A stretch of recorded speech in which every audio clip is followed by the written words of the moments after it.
Hey, everybody, welcome back to the NC State Insider Podcast. I'm your host and lead beat writer, Tucker Sennett, and it is officially transfer portal season for the Wolfpack. I apologize for my voice. I'm a little under the weather here, but going to battle through a podcast here for you to give you kind of a quick summary of what's going on with NC State in the portal.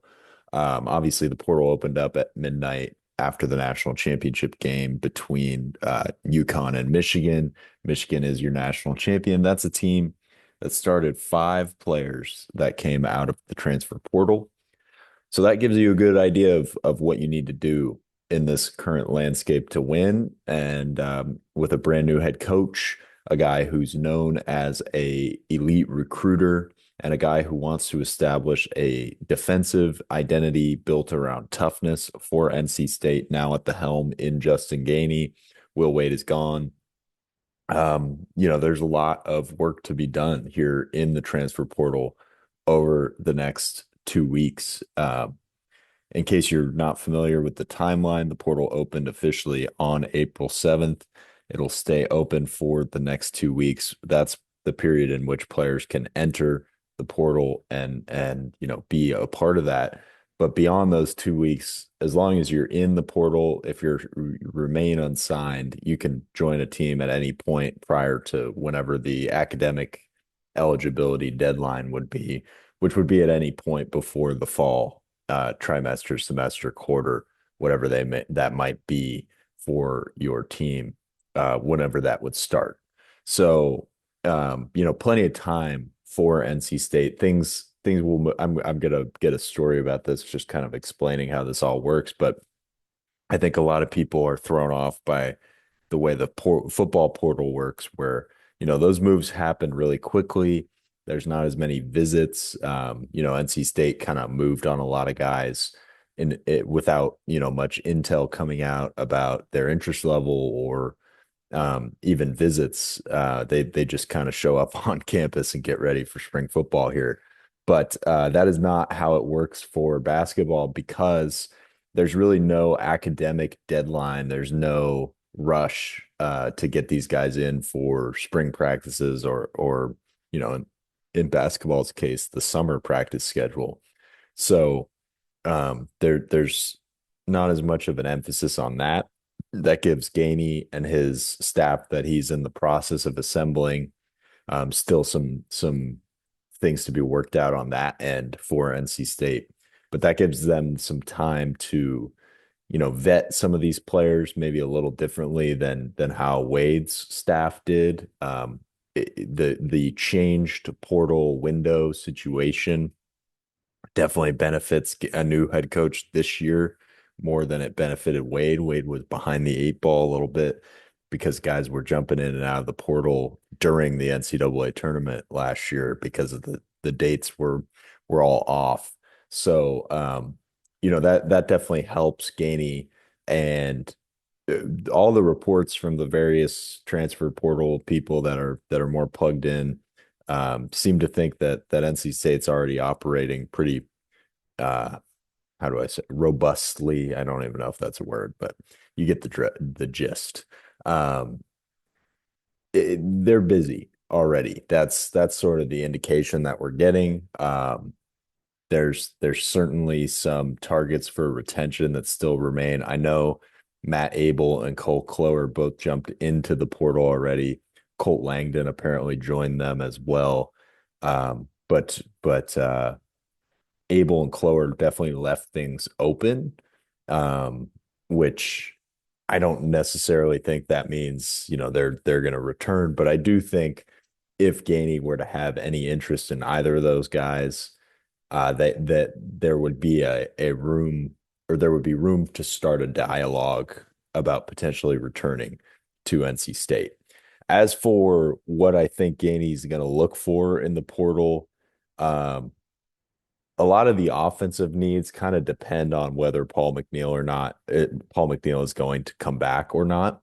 Um, I think as things stand, they're making a fairly significant push to get him back in the building and keep him around. I know there's been some interest with him potentially exploring the NBA, which totally understandable.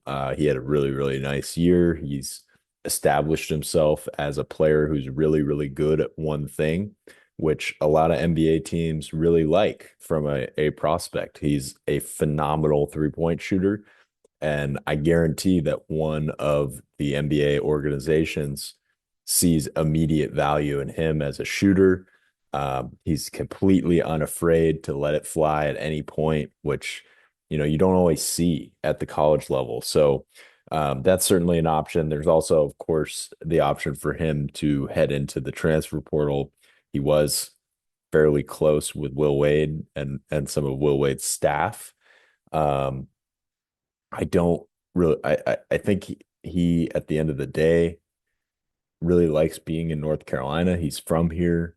Um, I think there's a lot of connection for him, and there's a lot of pride in playing for a university in his home state.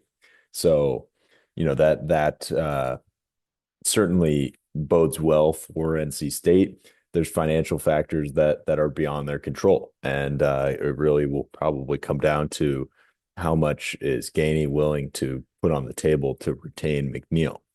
As for targets for NC State, it's kind of all over the map right now. There's obviously a lot of guys from Tennessee that have jumped into the portal that would make a lot of sense in following Gainey. Bishop Boswell was a guy from North Carolina that Gainey recruited out of high school to go to Tennessee, turned into a really, really nice defensive player, a solid point guard for that Tennessee team that didn't do a lot of scoring, but he was capable of it. But he kind of took a back seat to help, some of the more elite scoring options like a Nate Ament on that team thrive. Um, you got JP Estrella from that Tennessee team, a really, really nice big. That's definitely a little bit more offensive minded, so wouldn't totally fit. He's also only 6'9", so he'd be playing more of a four. But I think, he's such a talented rebounder and a very, very awesome operator inside that I think Gainey would certainly be interested in bringing both of those guys over. There's a couple more guys from Tennessee that definitely could be on the table as well. A lot of talk on social media about Juke Harris, the Wake Forest guard, who, obviously lit the ACC on fire in this last year. Uh, another North Carolina native, a guy who is reportedly demanding a fairly high price in the transfer portal. So with him, I think it comes down to how much does he really want to be here, A, and B, is he worth the amount that you pay him? Because, we saw at Wake Forest this last year, he's a good player. He's not a player that's going to drag your team to the NCAA tournament by himself. He needs help. And I think, getting him that help will be expensive. So it's like, how much are you willing to allocate to one player? And I think that's sort of the balancing act that Gainey is dealing with here early as the market sort of shapes out. Pretty wild that we're talking about this in college sports, but it sounds like free agency now. But it is sort of figuring out what the market dictates from player to player. There's obviously going to be some huge overpays for size this year. And that's really a product of Michigan winning the national championship with a lineup that basically had three big men in it. And one guard kind of pulling the strings. But I think there will be a huge emphasis on getting as much size on your roster as you can. NC State was on the opposite end of that spectrum a year ago and got destroyed at times by teams that were bigger, and they were able to shoot their way out of it in some games, but ultimately it proved to be a massive issue down the stretch. And I do believe that Gainey's toughness brand requires that size. So there's plenty of big guys out there. It's about finding the ones that fit. There's certainly some mid-major level guys that have developed over the course of their seasons at that level that could be a little bit more intriguing to a team like NC State at this point, that are flying a little bit under the radar. It's all about relationships and connections. So I'm doing my best to try and find, guys that are from North Carolina that might have taken a visit at Tennessee at some point, or, guys that maybe wanted to go to NC State that had to settle for a lower level the first couple of years of their collegiate career. And then there's obviously some like names that just make sense in terms of what NC State needs. And we'll do our best at NC State on SI to keep you apprised of who those guys might be as this all shakes out. But my expectation is, NC State's going to be deliberate about this. They're going to take their time.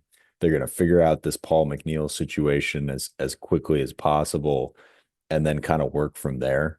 Because, if you have a guy who very well could be your offensive centerpiece a year from now, back in the building, it makes everything easier. You know kind of what your identity is going to be.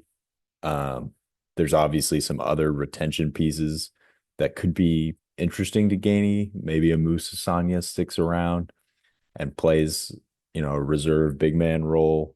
I know his defense probably appeals to a guy like Gainey because he can guard 1 through 5, and he wouldn't have the stress that he had on him from Wade to, provide size off the bench. And it would be a different role that I think he would be more comfortable in. But the lack of skill on the offensive end is definitely a deterrent, I think. So we'll have to see what happens with him.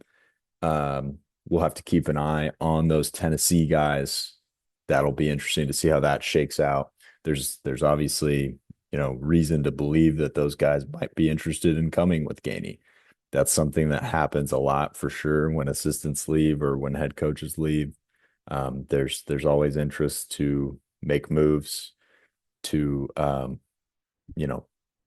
follow that assistant that often was fairly heavily involved in the recruitment process of those players. So we shall see how it all shakes out.